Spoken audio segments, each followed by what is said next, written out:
As I surveyed a general's office, I noticed a picture of a young girl displayed on his desk. I stopped cold. I recognized that face. She had grown up alongside me in the Texas orphanage. I whispered, "Sir, this girl used to live with me." He went pale, his lips trembling as he murmured, "You mean my lost daughter?" I remember the exact moment my world shattered. It wasn't on a battlefield, but in a quiet office, when a single photograph ripped open 2 decades of buried pain and whispered one terrifying question: how could this be her? I was just doing my job, you know? A standard base inspection, nothing personal. Just ticking boxes in a general's office, the morning light cutting across his polished mahogany desk, glinting off medals and nameplates. Everything I thought I knew about discipline, about military duty, about keeping a professional distance, it all collapsed in a heartbeat. My eyes landed on a photograph. A little girl, maybe 6. Brown curls, blue eyes so impossibly bright they looked almost familiar. And then, the world just went silent. A deafening, ringing silence. Because I knew that face. I absolutely knew her. My inspection folder, full of neatly arranged papers, slipped from my hands, scattering across the carpet. My throat tightened, a hard knot of disbelief. I stepped closer, my heart hammering a wild rhythm against my ribs. The frame was silver, engraved with a single word, Emily. And she was smiling, clutching a small stuffed marine bear. My pulse pounded so hard, it drowned out the quiet ticking of the wall clock. "Something wrong, Major Collins?" The general's voice cut through the air, sharp and precise, but with a cautious edge. I swallowed, trying to force words past the lump in my throat. I turned to him, my hand trembling as I pointed at the desk. "Sir, this girl, this child in the photo." He stepped forward, his expression shifting from curiosity to a sudden, tense alarm. "What about her?" he asked, his voice low. "She lived with me," I finally managed to say, the words catching in my throat. "In the orphanage in Texas." His eyes widened, the color draining from his face. His lips parted, a silent gasp, before he finally found his voice, a mere whisper. "You mean, my missing daughter?" He looked at me like I'd just dragged a ghost into the room. A ghost that was all too real. I didn't know what to say. I was a Marine, trained to confront chaos, to face down any enemy. But standing there, the silence between us was heavier than any battlefield I'd ever crossed. This wasn't about tactics or strategy. This was about pure, unadulterated heartbreak. That morning, it had started like any other day. Coffee at 0600, uniform pressed, inspection orders neatly folded in my breast pocket. I was assigned to Fort Hood for a 3-month internal audit, new department every week, new report every Friday. The rule was clear, professional distance. Keep emotion out of the job. But life, as I was about to learn, rarely respects rules for long. General Robert Alden was a legend, known across the Corps. A man of perfect posture, precise words. The kind of leader who could command silence just by walking into a room. I'd admired him from afar during my cadet years. Now I stood in his office, shaking like a terrified recruit. He motioned me to sit. "Tell me exactly what you mean, Major." I took a deep breath, trying to steady myself. "Sir, that girl, Emily, you said she was called Lily when I knew her. We grew up together in St. Mary's Orphanage in Waco. She was about my age, maybe younger. She came there when we were 6. The general's jaw clenched. How can that be possible? Emily was taken from a park in Dallas 20 years ago. She was 4. I met his gaze, holding it steady. Then she must have been found, sir. Found and renamed. For a long time, neither of us spoke. The office clock ticked between us, a relentless, unfeeling metronome. Then, the general walked to the window, his reflection faint against the Texas sunlight. "I searched for years," he said, his voice quiet, almost lost. "Private investigators, military contacts, even federal channels. They found nothing. My wife, she died thinking Emily was dead." He turned to me, his eyes wet but steady. "And now you tell me she lived." I nodded slowly. "I can't be sure, sir, but those eyes. I'd stake my life on it." He exhaled hard, bracing himself. "Tell me about her. What do you remember?" So, I told him. I told him about Lily's soft voice, her quiet laughter, her habit of tracing airplane shapes in the dust on our dormitory windows. How she'd hum old hymns when the younger kids cried at night. And then I mentioned it, the tiny crescent birthmark near her neck. His hand went to his chest, as if something had just pierced him. Emily had the same mark. The general sank heavily into his chair behind the desk, all authority gone. Major Collins, he said, his voice barely a whisper. If you're right, if my daughter was alive all these years, then someone kept her from us. His tone hardened then, a steel edge returning. And I intend to find out who. I hesitated. Sir, with respect, this might go deeper than either of us think. Adoption files, sealed transfers, it won't be easy. He looked up, his eyes now blazing. You're a Marine, aren't you? Yes, sir. Then we do not quit when something isn't easy. That sentence. Simple, firm. It lit something in me I hadn't felt in years. Not anger, exactly, but a kind of righteous, unshakable determination. When I left his office, the sun outside felt hotter, the air thicker. I walked across the base, trying to steady my thoughts. My boots hit the pavement in a perfect, military rhythm, but my mind replayed the photograph over and over. Could it really be her? Lily. The girl who'd shared her half of a peanut butter sandwich when I was hungry. The one who'd whispered, someday, we'll both get out of here. I remembered the last time I saw her. We were 12. I'd been adopted by a family in Dallas, promised a new start. She'd hugged me tight, tears streaking her cheeks. Write to me, she'd said. I promised I would. I never did. Duty had carried me far from that orphanage, from Texas to Okinawa to Quantico. But guilt? Guilt travels faster than any deployment. Now, 2 decades later, her face had found me again, smiling from a frame in a general's office. That night, sleep wouldn't come. I sat in my quarters, staring at the faint reflection of the moon on my medals. They suddenly felt lighter, emptier somehow. I'd always believed the Corps taught me everything about loyalty and courage. But now, I understood some battles aren't fought for your country. They're fought for the truth.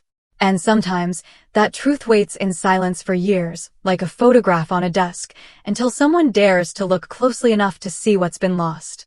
The next morning, I opened my laptop, typed St. Mary's Orphanage, Waco, and pressed enter. The mission had officially begun. I arrived at the base before sunrise. The air was heavy with the scent of wet asphalt, and the American flag above headquarters fluttered faintly. I'd spent the night replaying every memory of Lily I could summon, the way she'd line up her crayons, her habit of humming when she was scared. I needed to be sure this wasn't some cruel trick of resemblance or wishful memory. When I walked into the general's office, he was already there, standing by the same window. He looked as if he hadn't slept either. His uniform was impeccable, but his eyes betrayed a profound exhaustion. Major Collins, he said quietly. Close the door. I did. He gestured to a chair. You said you knew my daughter as Lily. Tell me everything, from the beginning. I sat down, hands folded in my lap, like I was back in front of a commanding officer at a disciplinary board. But this wasn't about discipline. This was about pain. She came to the orphanage when I was 6, I began. She didn't talk much at first. The sisters said she'd been found near a gas station outside Waco. They didn't know where she came from. She didn't remember her last name. They called her Lily because she had a flower stitched on her jacket. The general stared down at his clasped hands. Emily loved lilies, he whispered. She used to pick them for her mother every Sunday after church. That silence again, the kind that fills a room like fog. She was the kindest kid there, I continued softly. She'd fix other children's toys, share food, stay up late to comfort the ones who cried at night. The staff said she'd been through something traumatic, but she smiled anyway. That's what I remember most. She smiled through everything. The general rubbed his temples. I spent 20 years wondering if she was alive. And you're telling me she was smiling in an orphanage 3 hours away. There was no accusation in his tone, only heartbreak. I didn't know, sir, I swore, the words urgent. I swear I didn't know who she really was. He nodded slowly. Of course, you didn't. You were a child. Then his eyes lifted to mine, sharp again. Command restored. Do you still have any contact with the orphanage? I haven't been there since I joined the Marines, I admitted. But I can go back. He exhaled deeply. The kind of exhale that sounds like surrender. Do it discreetly. No press, no channels. If someone hid her, I don't trust the bureaucracy to tell me the truth. I hesitated. Sir, I'll need authorization. I'll take care of the paperwork, he interrupted. You take care of finding out what happened. I gave a short nod. Yes, sir. He walked to his desk, opened a drawer, and pulled out an old envelope. He handed it to me. Inside was a faded photo. Him, his late wife, and a little girl holding a toy airplane. Keep this, he said quietly, in case you need confirmation. I studied the photo. The child's eyes were unmistakable. blue-gray with that same earnest spark. Lily's eyes. When I left the office, the base seemed quieter than usual, like even the air was listening. The drive to Waco took 3 hours, but it felt like I was crossing 20 years. The road stretched endlessly through fields of rusted fences and half-tilt soil. My reflection stared back at me from the windshield, uniform crisp, eyes shadowed. Somewhere between Dallas and Waco, I stopped seeing Major Collins in the mirror. I saw Tessa, the orphan girl who once believed family was something you earned through good behavior. When I arrived, the orphanage looked smaller than I remembered. The red bricks were chipped, the sign faded, St. Mary's Home for Children. The gate creaked open as I pushed it. Inside, the hall smelled of floor wax and dust. The same long corridor, the same wooden cross above the entrance. A familiar voice greeted me. "Well, I'll be Sarah Collins." It was Sister Agnes, older now, her face lined, but her eyes still kind. She hugged me tightly. "You've grown into such a fine woman, a Marine, no less."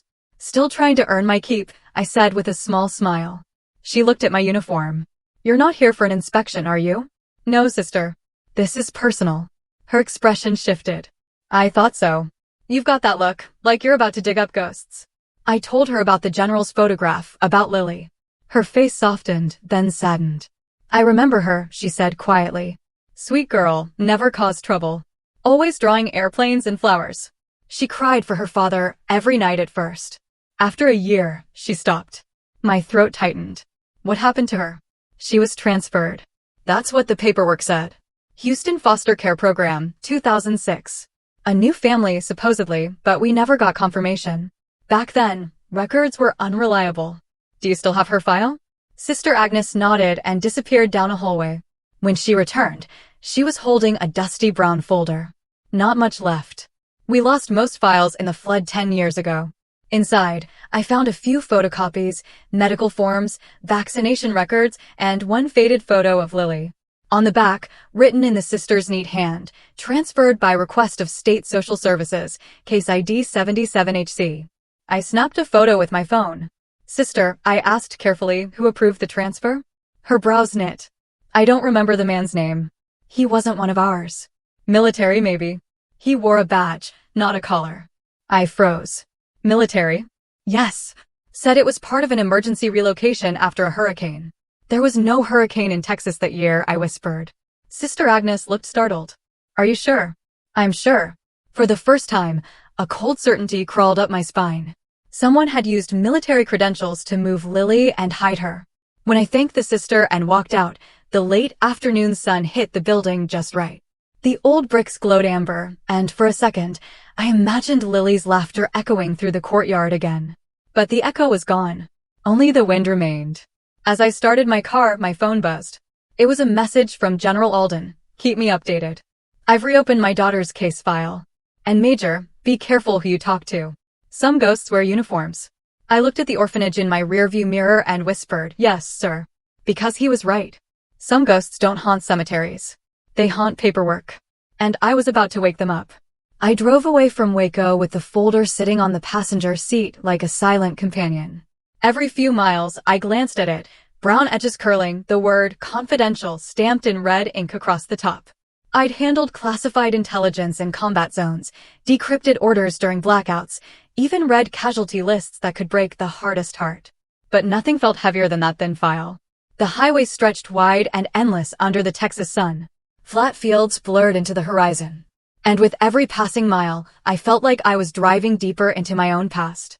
When I joined the Marines, I promised myself I'd never look back. I buried St. Mary's. Buried Tessa. Buried every lonely night in that dormitory with its peeling paint and creaking beds. Duty gave me a new name, a new spine, a new life. But life has a way of dragging your history back into the light when you least expect it. By the time I reached my quarters at Fort Hood, it was nearly dusk. I didn't turn on the light.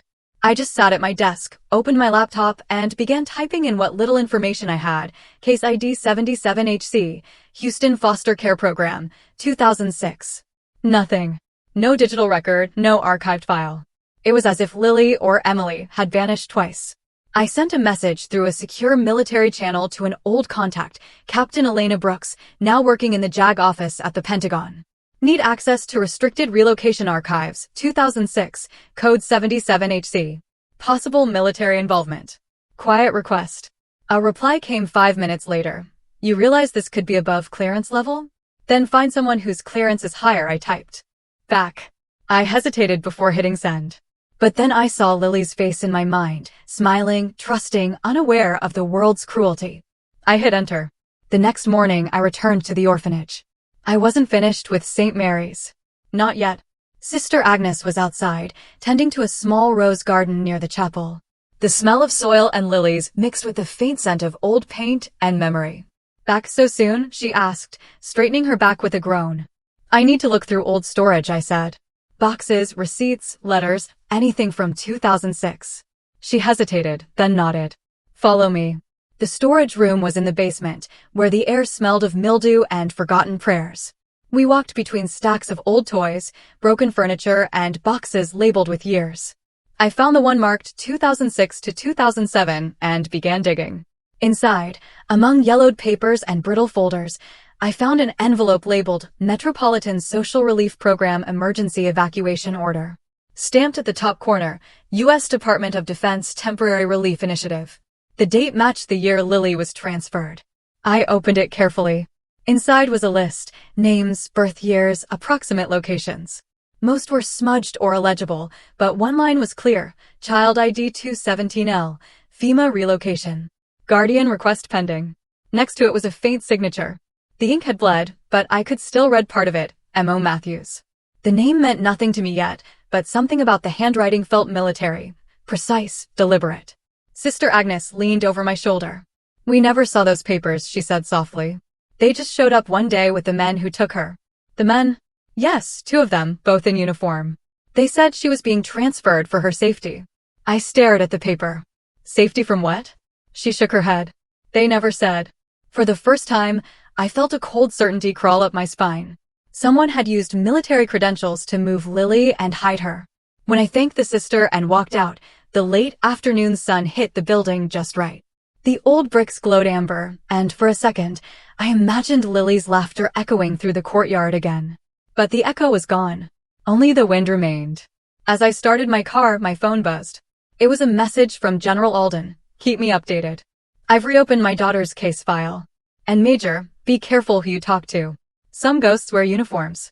I looked at the orphanage in my rearview mirror and whispered, yes, sir. Because he was right. Some ghosts don't haunt cemeteries. They haunt paperwork. And I was about to wake them up. I drove away from Waco with the folder sitting on the passenger seat like a silent companion. Every few miles, I glanced at it, brown edges curling, the word confidential stamped in red ink across the top.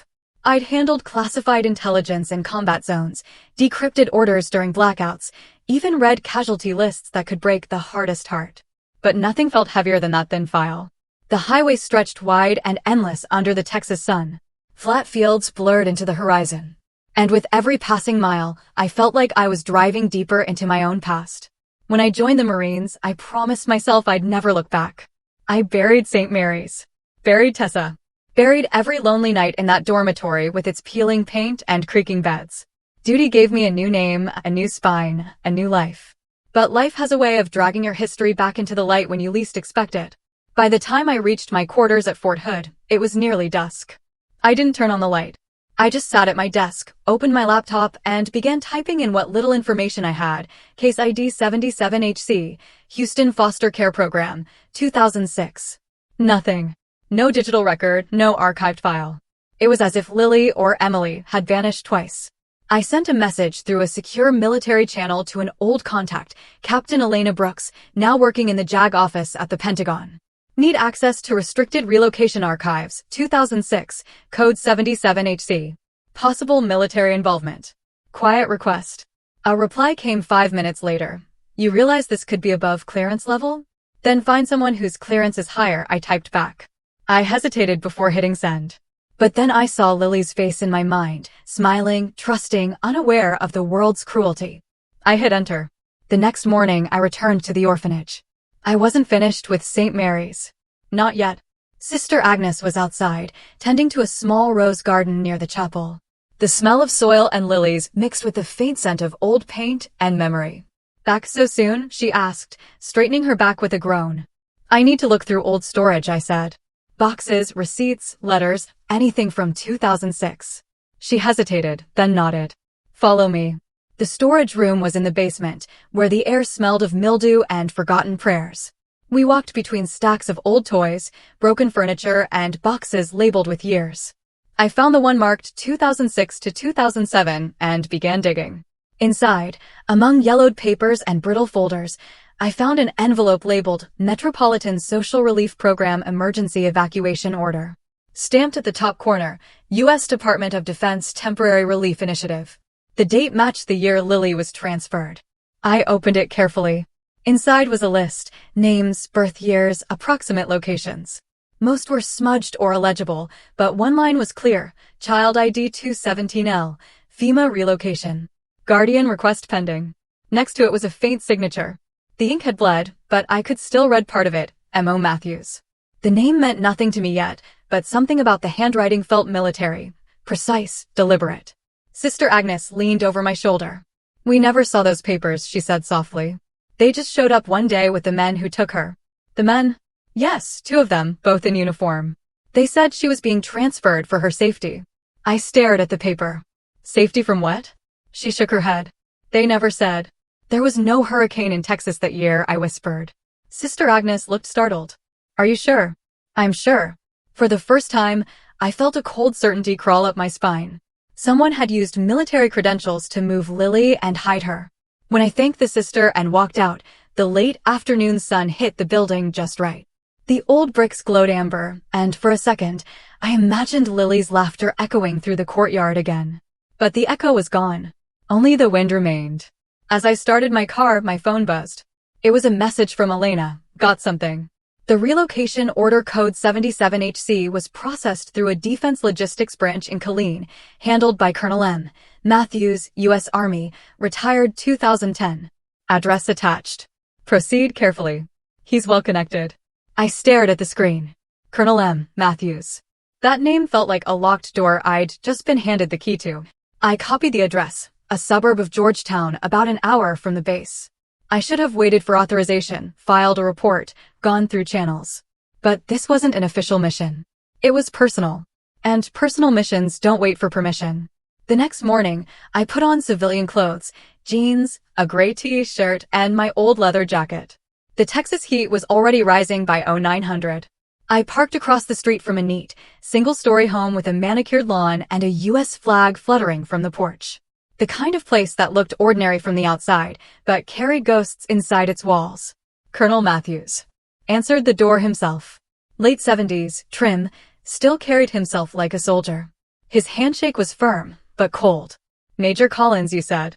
I retired years ago. What's this about? Relocation orders, I said evenly. 2006, Texas region. A program that involved a little girl from Waco. He frowned, pretending to search his memory. You'll have to be more specific. Case ID 77HC, I said, watching his face. His pupils contracted, just a flicker, but it was enough. Never heard of it, he replied, stepping back. Now, if you'll excuse me. I blocked the door with my boot. Sir, I'm not here to cause trouble, but I think you know exactly what I'm talking about. He glared at me. Gillette, you're out of line, Marine. Maybe, but I've buried too many truths in the name of following orders. Not this one. For a moment, I thought he might slam the door. Then his shoulders sagged. He motioned me inside. The living room smelled faintly of cigar smoke and lemon polish. On the wall hung framed commendations, photos of a younger Matthews with generals and senators. He poured himself a drink, his hands trembling just enough for me to notice. That file should have stayed buried, he muttered. So, it exists, I said quietly. He looked at me over the rim of his glass. You're chasing something that will break a lot of people if you dig too deep. Was it your idea to move her? He sighed. No. Orders came from above. Said it was for national security. National security? I almost laughed. She was a child. Matthews's eyes hardened. Not my decision. My job was to follow through. Whose decision then? He hesitated. The request came through a classified channel marked with an old defense seal. Office of Strategic Infrastructure. You'll find nothing online. They made sure of that. He refilled his glass and said, almost to himself, that girl. She looked scared when they took her. Kept asking for someone named Tessa. I froze. That was me. He turned toward me, eyes narrowing. Then you already know too much. Before I could respond, he took a long drink, set the glass down, and whispered, "Be careful who you serve, Major. Some commands come from men who've forgotten what honor means." I left his house with my pulse hammering. The sun outside burned my skin, but inside I was ice cold. I had my first lead and my first enemy. By the time I got back to the base, the Texas sky had turned the color of gunmetal. The air was thick, restless, carrying the smell of rain. I parked near the hangars, sat in my car for a moment, and let the engine tick down to silence. My mind was louder than the thunder forming over the horizon. Colonel Matthews's words kept echoing. Some commands come from men who've forgotten what honor means. That was a warning, and I knew it. In the Marines, warnings like that don't come from fear. They come from guilt. I opened my laptop and began cross-referencing everything: his service years, the FEMA relocation program, Defense Logistics Division. Buried deep in an old database, I found a memo tagged Confidential Infrastructure Recovery Operations, July 2006. The signature line read, M. Matthews, DLD. Underneath, 3 initials caught my eye, HV. I didn't need to guess who that was. My father had spoken the name before he died, Harold Vance. Now a powerful Undersecretary of Defense, once a major stationed right here in Texas. He and Alden had served together early in their careers, but their paths split sharply. Alden took the moral route. Vance took the political one. If Matthews had been taking orders from Vance, this went far beyond a misplaced orphan file. I picked up the phone and called General Alden. "Sir, it's Collins. You found something." His tone was steady, but tight, like a wire pulled too hard. "Yes, sir. A Colonel Matthews handled a 2006 relocation order. He claims it came from an upper channel, something called strategic infrastructure." Silence. Then, Harold Vance. A long pause. I suspected. "Sir, he's still in Washington." "You think he'd risk exposure now?" "Men like Vance don't see risk," Alden said grimly. "They see leverage." He exhaled slowly. "Listen, Major. This stops being an inspection now. This is intelligence. You tread carefully. I'll reopen my daughter's case quietly, through personal channels." "Yes, sir." After the call ended, I stared at the phone in my hand. Intelligence. That word changed everything. Because in my world, intelligence meant shadows, power, and the kind of secrets that swallowed people whole. The storm broke just after midnight. Rain hit the barracks roof like gravel. I couldn't sleep, so I opened the old folder again. There, beneath the paperwork from St. Mary's, was something I hadn't noticed before, an envelope wedged between the pages, unmarked.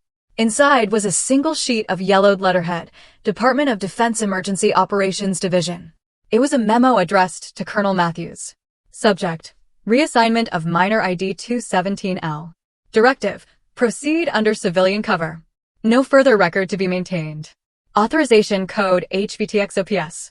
P.S. No name, no signature, just those initials again. I felt the hair rise on my neck.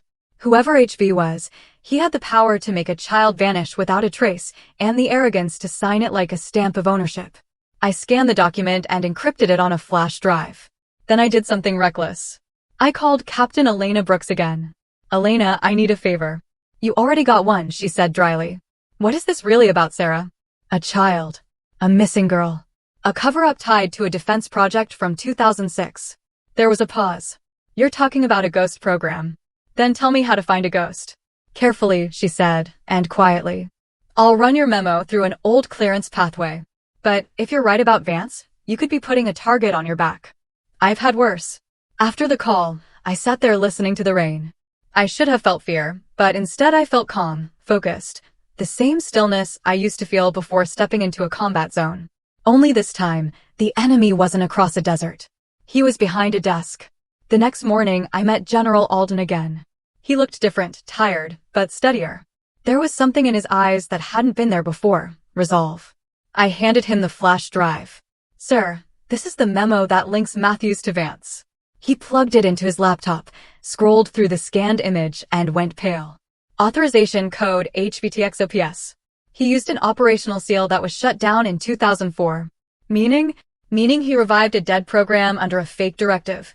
No oversight, no accountability. He leaned back, rubbing his temples. "You understand what this means, don't you? If this comes out, it'll shake half of Washington." "With respect, sir," I said quietly. I don't care about Washington. I care about Emily. He looked at me, a flicker of pride breaking through the exhaustion. You sound like her mother. He stood and walked to the window. You've done enough. Let me handle it from here. I shook my head. Sir, you can't do this alone. Whoever covered this up still has resources. We need evidence. Proof she was transferred, not lost. He turned, voice low but fierce. What are you suggesting? Let me talk to Matthews again.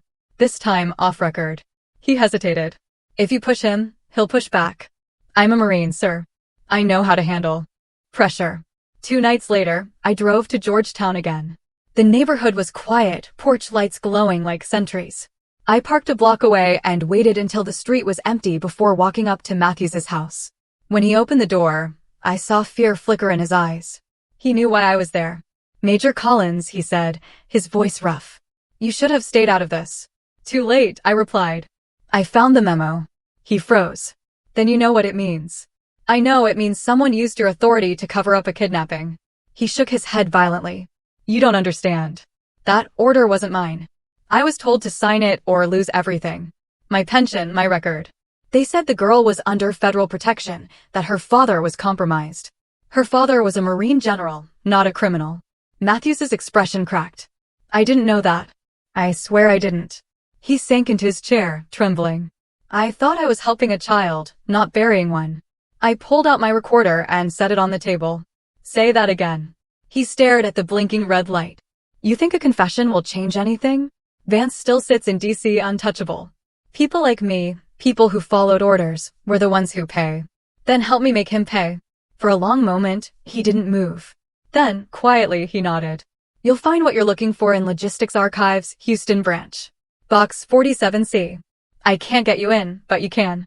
You still wear the uniform. He pushed a folded piece of paper across the table. A key card. It'll work once. Don't come back here after you use it. I stood. Thank you, Colonel. He didn't look up.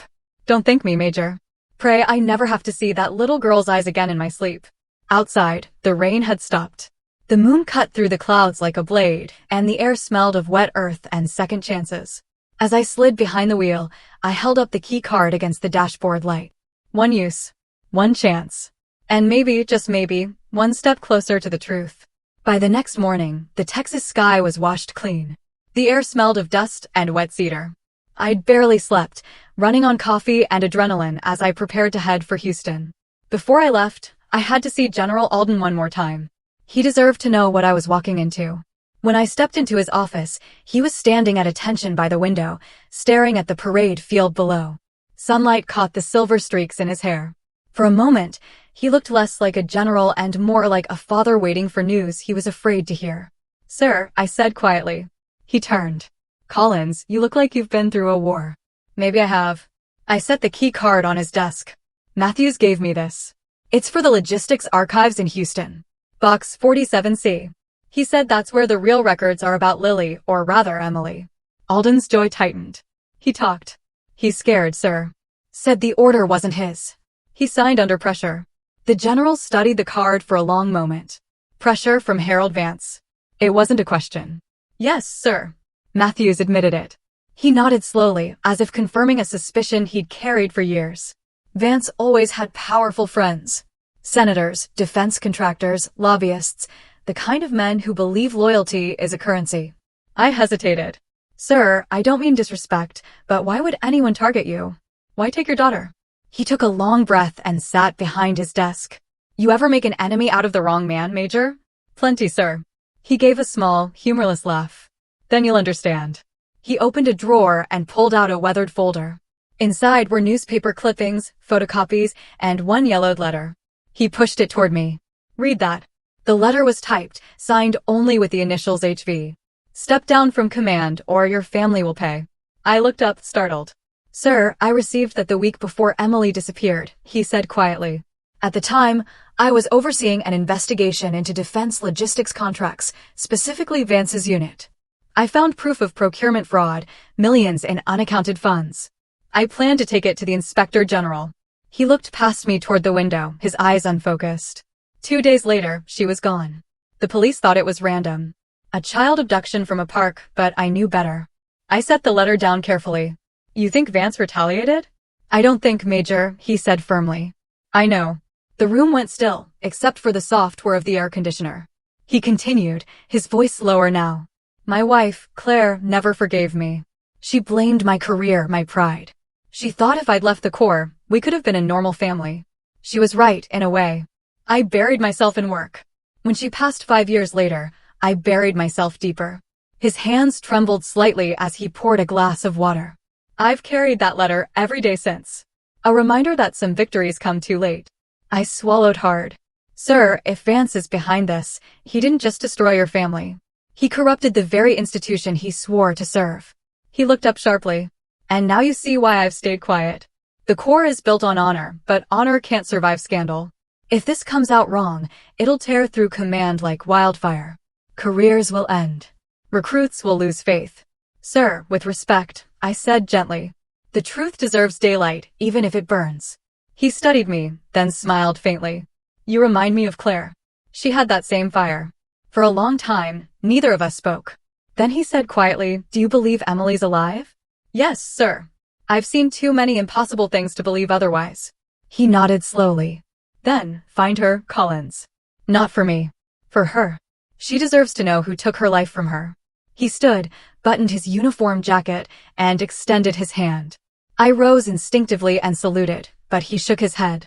Instead, he reached across and gripped my shoulder. You've done more for me in a week than a dozen investigators did in 20 years. I'm grateful. Just doing my duty, sir. Not just duty, he said. Something more. On my way out of headquarters, I stopped by the memorial wall, names etched into stone. Marines who'd fallen in service. I ran my hand over the names, remembering faces I'd known and those I hadn't.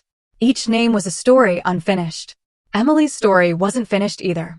Back in my car, I thought of Matthews's trembling hands, of the forged directives, of Alden's haunted stare. Power, pride, corruption. It all seemed so far from the values we swore to defend. But then again, isn't that how betrayal always starts? Slowly, from inside the house. That evening, I drove to the old base chapel. The door creaked as I stepped inside. Candles flickered near the altar. I wasn't there to pray. I wasn't sure I even knew how anymore, but I needed silence. The light from the stained glass windows spilled over the pews, fractured blues and golds. I sat down and let my head fall into my hands. When I finally looked up, I saw a small plaque near the front, dedicated to those who serve in truth. I smiled faintly. Truth. That's what this was really about. Not revenge, not orders. Just truth. My phone buzzed, shattering the stillness. A message from Captain Brooks at the Pentagon. Received your memo image. Verified clearance code.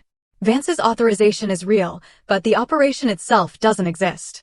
In any active record, you're chasing a black project. Proceed with caution. A black project. That explained everything and nothing. I texted back, if it doesn't exist, how do I find it? Her reply was instant. Find who wanted it erased. Follow the money. Always follow the money. I pocketed my phone and rose from the pew. Outside, the evening sun dipped low, washing the base in amber light.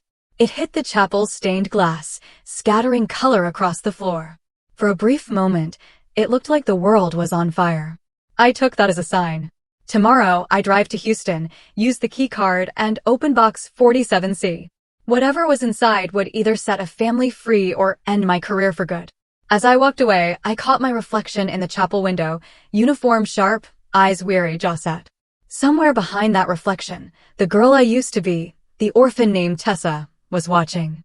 She didn't look afraid anymore. She looked ready. The drive to Houston took 4 hours, though it felt longer. The highway stretched on like a ribbon of faded silver beneath the sun, and my thoughts raced ahead of me. The key card Matthews had given me lay on the seat beside me, its chipped plastic catching the light every few minutes, like it was winking, daring me to use it. When I crossed into the city limits, the skyline rose out of the heat haze, all glass and ambition. Somewhere below those towers, in a basement or a warehouse, the truth waited, sealed inside a box marked 47C. The address Matthews had scribbled led me to a nondescript industrial building on the south side, surrounded by a chain-link fence. A faded sign read, Federal Logistics Storage Facility. No guards, no cameras, just a keypad entry and a sense that this place hadn't seen daylight in years. I swiped the keycard. The green light blinked. The lock clicked open. Inside, the air was stale, heavy with the scent of cardboard and metal dust. Rows of shelves stretched into shadow, each one stacked with identical gray boxes marked with code numbers. My footsteps echoed softly, the only sound in that cavernous space. Box 47C. I walked past 43, 44, 45.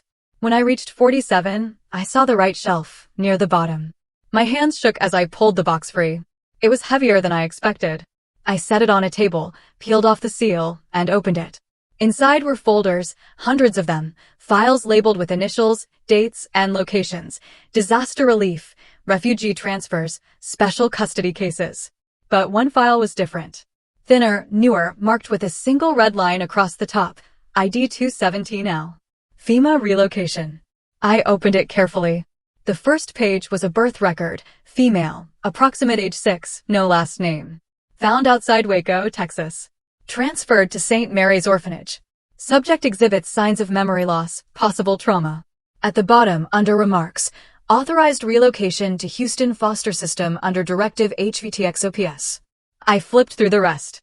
A single photograph fell out, a little girl with curly brown hair and pale blue eyes, clutching a toy bear. I knew that face. Lily. Emily. The next document was stranger. A psychological assessment, stamped classified.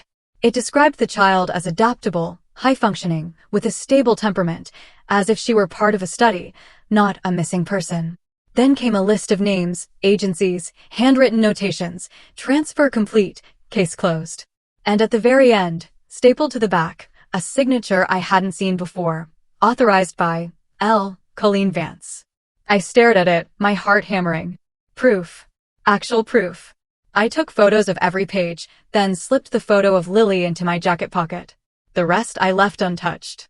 I closed the box and was about to leave when a sound made me stop, the faint metallic click of a door latch. I turned. A man stood in the entrance, silhouetted by sunlight. Late 40s, neat suit, crew cut, expression cold. Major Collins, he said smoothly. You shouldn't be here. My hand went to my ID instinctively. Who are you? He stepped forward, holding up a badge. Department of Defense Security. Name's Callahan. You accessed a restricted facility using an invalid key card. Invalid. I asked carefully. Retired clearance.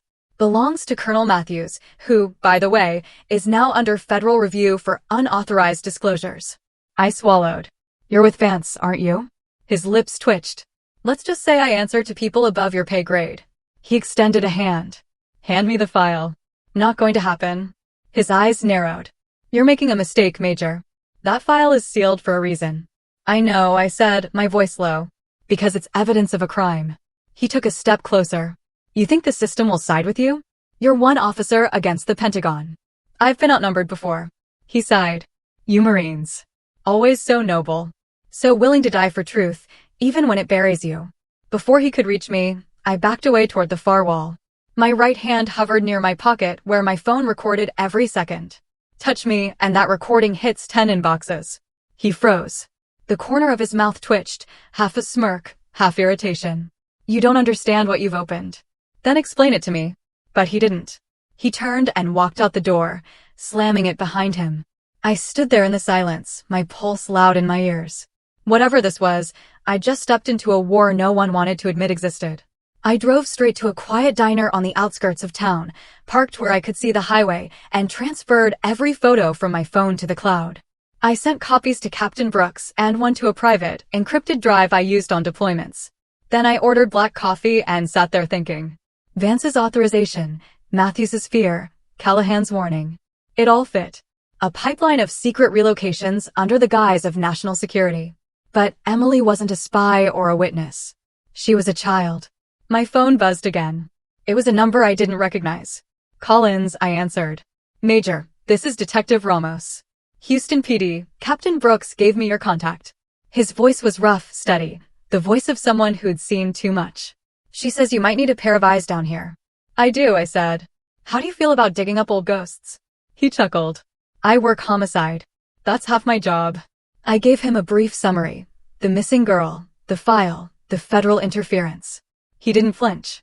I can pull the orphanage closure reports from that year, he said. Maybe we'll find a name that slipped through the cracks. Thank you, Detective. One thing, Major, he added. If you're right about this, and this Vance character really had that kind of reach, don't go anywhere alone. I glanced at my rearview mirror, half expecting to see Callahan's car behind me. Nothing but trucks and sunlight. I'll be fine, I said. Every soldier says that, Ramos replied. And every ghost does too. That night, I checked into a cheap motel outside Katy. I didn't trust space lodging. Not after the break-in at the facility. The sheets smelled like detergent and dust. The AC rattled, but it was anonymous. I set the photo of Lily on the nightstand and stared at it for a long time. The smile, the curls, the innocence. What kind of man takes that away? Outside, the hum of the highway blended with the soft crackle of thunder in the distance. I thought about the general, about the day he'd find out his daughter wasn't dead, just hidden. About the look in his eyes when he finally saw her again. If she was still alive, I'd find her. And if the man who took her was still breathing, well, that would be a different kind of justice. I turned off the lamp, the room fading to darkness, and whispered to the quiet, "Hold on, Lily. I'm coming." By morning, I'd memorized every document I'd photographed, every name, every code. I could still see that red line stamped across the file, authorized by L. Colleen Vance. It burned in my mind like an open wound. The motel coffee was weak and bitter, but it kept me moving. Detective Ramos met me in the parking lot, a tall man in a plain brown jacket, with the posture of someone who'd done his own share of patrols. "Major Collins," he said, shaking my hand. "You've stirred up a hornet's nest." I gave a small smile. "Story of my life." He opened a folder. I went through the archives you mentioned. St. Mary's was part of a foster system audit in 2007. 6 kids were listed as transferred to Houston, but only 5 arrived. One name missing from the log, Lily Carter. I exhaled. "That's her. That's Emily Alden." Ramos nodded. "Here's the kicker. The transfer was signed by a deputy coordinator, Harold Vance. It was an internal document, never meant for public record. So, he used his military credentials to move a child off the grid." Ramos looked grim. "And then erased her." We drove to Matthews's house that afternoon. The front blinds were drawn tight. No movement. I knocked twice. No answer. The third time, the door creaked open a few inches. "Colonel Matthews." I called out. Silence. Ramos drew his weapon, motioning for me to stand back. We entered cautiously. The house smelled like stale bourbon and old smoke. A lamp was knocked over, a picture frame shattered on the floor. Matthews was slumped in his chair, head tilted, a bottle still in his hand. Empty pill containers on the table. I knelt beside him. No pulse. Ramos swore softly. "Suicide." "Maybe," I said. "But look." Pinned to Matthews's shirt pocket was a note. For words, shaky handwriting, "I tried to warn you." At the precinct, Ramos's contacts processed the scene. The official story would say overdose. But both of us knew better. Someone had gotten to him first. I left Houston that night, my hands gripping the wheel hard enough to hurt. Matthews's death changed everything. Now it wasn't just about a missing girl. It was about silencing anyone who got too close. When I got back to Fort Hood, I went straight to the general's quarters. The guard at the gate let me through without question. He was sitting in his study when I entered, still in uniform, tie loosened, the same haunted look in his eyes. "Matthews is dead," I said quietly. He froze, the glass of whiskey halfway to his lips. "How?" "Pills. But I think it was staged." He left a note. Alden set the glass down with trembling hands. "Vance," he whispered. "Sir, he knows we're close. I think he sent someone after the files. You're not safe here." He gave a faint, weary smile. "Major, I stopped being safe 20 years ago." I took the photo of Lily/Emily from my jacket and laid it on his desk. "I found this in the Houston archive. There's proof of the relocation, Vance's signature." He stared at it for a long time. Then his hand went to his face, covering his eyes. I heard a sound I hadn't heard from him before, of a low, broken sob. When he finally looked up, tears streaked his weathered face. "My God, she's alive." "We can't be sure yet," I said softly. "But the trail's warm." He nodded slowly, pulling himself back together. "Then we follow it." "Where does it lead?" "Vance," I said simply. "All the way to D.C."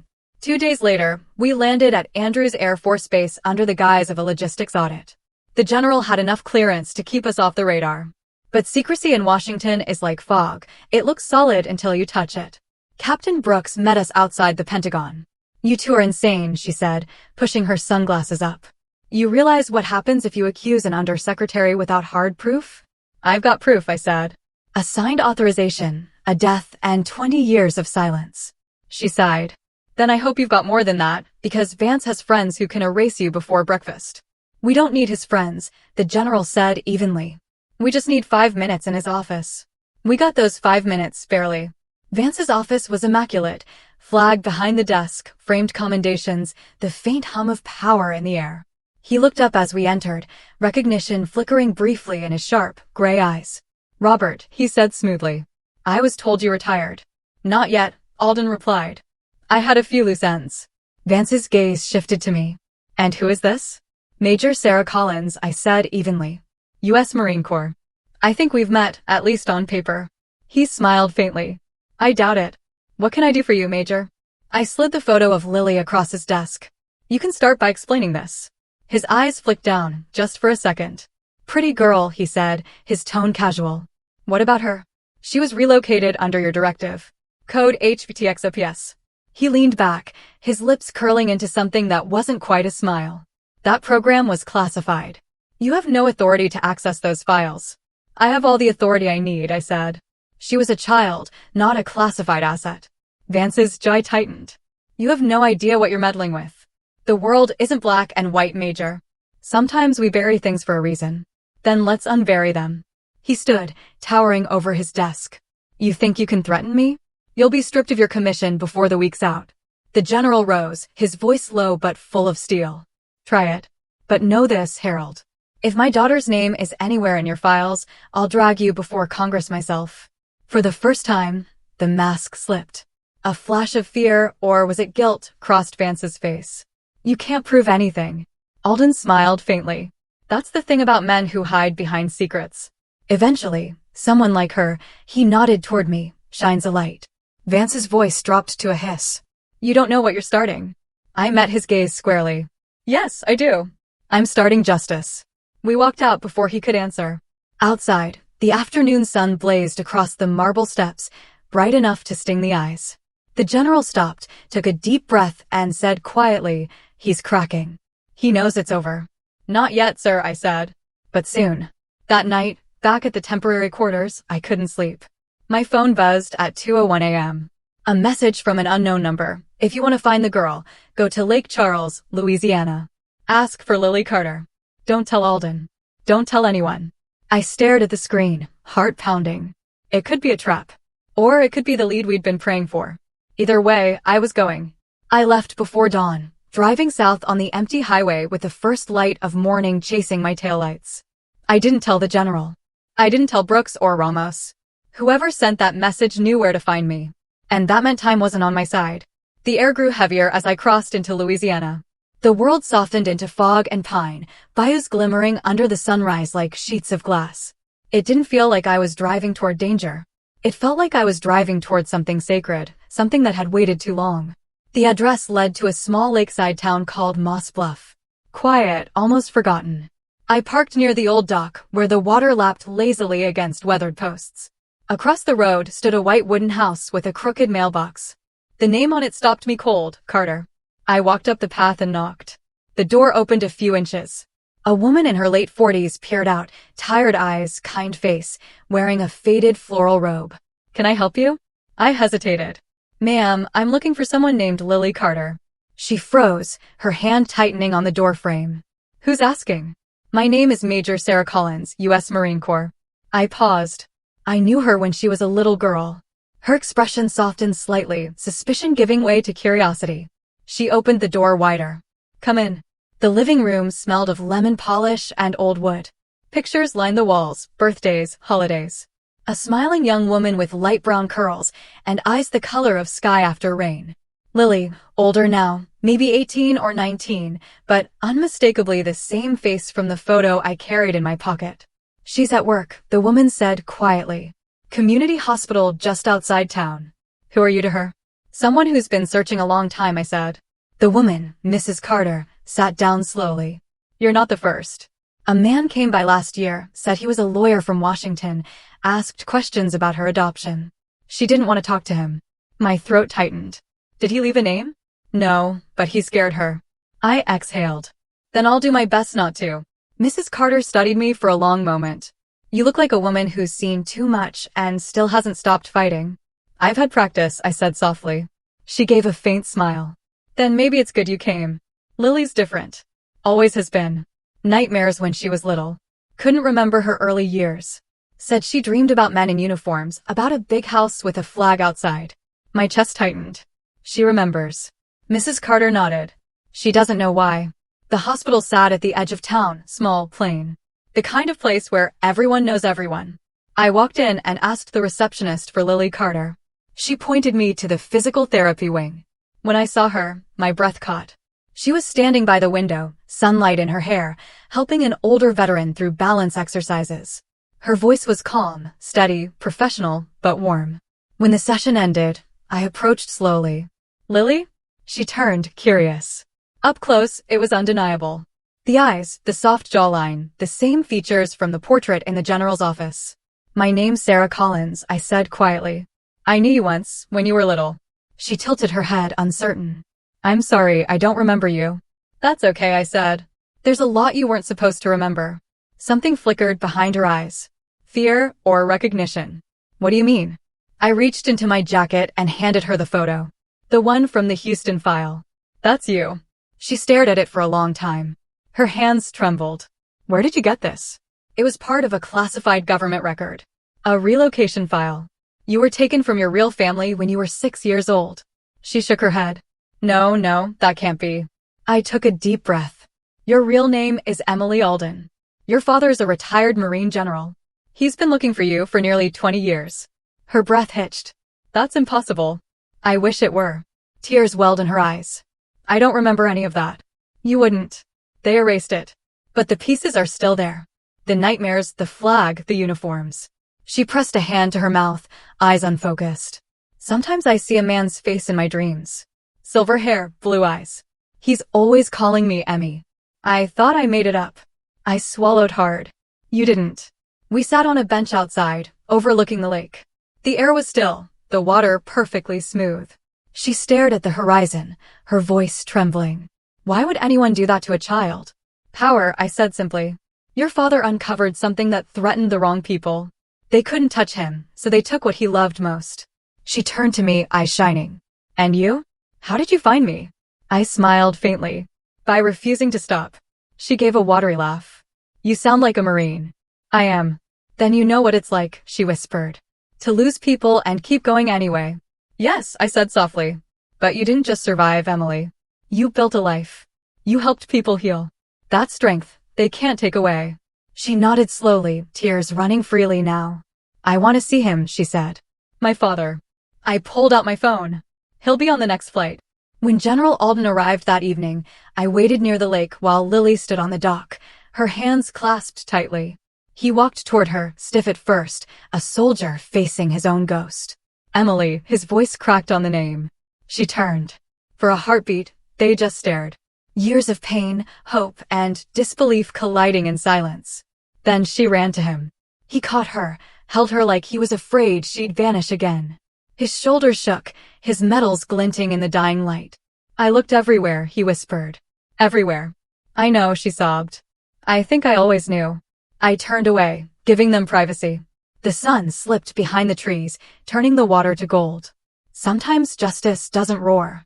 Sometimes it whispers like the wind across a lake, reminding you that peace doesn't come from victory. It comes from truth. Later, as we stood by the car, Alden placed a hand on my shoulder. Major, I have no words. You don't need them, sir. He nodded, eyes wet. Vance, still in Washington. But I have everything we need now. Files, recordings, testimony. The truth's coming out. He smiled faintly. Then let me handle the politics. You've done enough. Sir, I said quietly. I don't think any of us are done. Not yet. The wind off the lake carried the faint laughter of father and daughter behind us. For the first time in years, it sounded like healing. The following weeks unfolded like a strange dream, part triumph, part reckoning. The headlines hit first, Under Secretary Harold Vance resigns amid federal probe. Then came the leaks, the internal memos, the classified transfers, the testimonies. I watched the news one night from the small living room of my on-base quarters, coffee growing cold in my hands, as an anchor said the words I'd waited 2 decades for someone to say, Vance is accused of authorizing the abduction and relocation of a minor, the daughter of then Major General Robert Alden, in retaliation for an internal corruption investigation. For the first time, the nation heard what had been whispered in shadows. For the first time, Emily's name, her real name, was spoken out loud, not as a missing child, but as a survivor. When I visited the Aldens' home a week later, the house felt lighter. There were photos on the mantel again, new ones, Emily and her father at the lake, smiling with the tentative joy of people relearning each other's faces. The general opened the door himself. His posture was straighter, his eyes softer. "Major Collins," he said, his voice full of warmth. "Come in. There's someone waiting for you." Emily was sitting in the sunroom, sketching. When she saw me, she stood quickly, setting the notebook aside. "You really came." "I promised," I said. She laughed. A sound that hadn't existed the first time I met her by that lake. "You know, every night since, I've tried to remember more. And sometimes I do, pieces." The smell of the bass, the sound of engines, my mother's voice. It's like the world is giving them back to me, one by one. "That's how healing works," I said quietly. "Memory doesn't return all at once. It rebuilds itself, like muscle." After a wound. She nodded, wiping at her eyes. "I still can't believe anyone would go to all that trouble to hide me." I looked toward the general. Power has always feared innocence, but it underestimated Marines. He chuckled at that. "It usually does." A month later, I was called to D.C. to testify before a Senate committee. The hearing room was crowded with press and officials pretending not to be nervous. I sat in uniform, ribbons sharp against the dark blue fabric, while senators asked their questions. "Major Collins," one of them said, "why did you continue investigating after your superior officers told you to stand down?" I met his gaze. "Because a little girl's life mattered more than my career." The room went silent. Somewhere behind me, a Marine guard shifted his stance, subtle, but I caught it. Respect. Another senator leaned forward. "Would you do it again?" In a heartbeat, I said. "Because justice doesn't serve the system. It serves people." When it was over, I stepped outside into the bright spring air. The Capitol dome gleamed like something reborn. I looked up and whispered, "Semper Fidelis." Always faithful. Not just to command, but to conscience. The following evening, I received an unexpected package, no return address. Inside, a single envelope and a folded note. The note read, "For Major Collins. You reminded me that truth has a cost, but also a purpose." Inside the envelope was a silver pendant, the kind issued to children at St. Mary's Orphanage long ago. On the back, engraved in small letters, EA 2006. Emily's initials. I smiled. Maybe she'd found it among her things. Maybe she just wanted me to have something to remember this by. Either way, it felt like a full circle. Weeks turned to months. The investigation widened. Vance's allies fell one by one. Each indictment, another small victory for those who still believed honor could outlive politics. I returned to duty, but requested reassignment. Paperwork and command desks didn't suit me anymore. I transferred to a Veterans Outreach Division, helping young Marines transition home. It wasn't glamorous, but it was honest work. Every now and then, I'd get a letter from Emily, or rather Lily Emily Carter Alden, as she signed it now. She'd stayed in Louisiana for a while, working at the hospital, but was planning to start nursing school. Her last letter ended with, "You once told me truth deserves daylight, even if it burns. I think you were right, but sunlight also heals." I kept that one pinned above my desk. One summer evening, General Alden invited me back to Texas. The airfield shimmered in the heat as I stepped out of the car. He was waiting by the hangar, wearing civilian clothes for once, looking 10 years younger. "Emily's inside," he said. "She wanted to show you something." Inside the hangar sat a restored training aircraft, its metal gleaming under the lights. On the side, painted in neat script, were 3 words, "Honor Line 1 for Sarah." I froze. "She wanted to name it after what she calls the line that connects all of us," the general said quietly. "The line between duty and mercy, between truth and power." Emily climbed down from the cockpit, grinning. "We're calling it the Honor Line Project. Dad's helping me get veterans involved in aviation rehab therapy. You helped us both find something worth building again." For a long moment, I couldn't speak. Then I just hugged her, a simple human gesture that said everything words couldn't. That night, as I drove back to base, I pulled over near the old memorial wall. The stars were bright above the Texas sky. And for the first time in a long time, I didn't feel haunted by ghosts. I thought of Matthews, of Brooks, of Ramos, of everyone who'd risked something to make truth matter. I thought of Emily's laughter by the lake. And I realized something. Revenge had never been the point. It had only been the spark that lit the path toward redemption. Justice didn't look like vengeance. It looked like a father holding his daughter again. It looked like a survivor choosing to forgive a world that had forgotten her. And for me, it looked like peace. If you've listened this far, if you've walked with me through the storms, the silence, and the truth, then maybe you know what I've learned. We can't always undo what's been broken. But we can stand for what's right. Even when no one's watching. Even when it costs us. Because sometimes, the smallest act, opening a box, asking a question, refusing to look away, can bring light to places that have been dark for too long. So, wherever you are tonight, remember this. Honor isn't about the medals we wear. It's about the promises we keep. What would you have done if you found a piece of your past, a piece of someone else's pain, staring back at you like that? I'd love to hear your thoughts in the comments below. Let's keep this conversation going.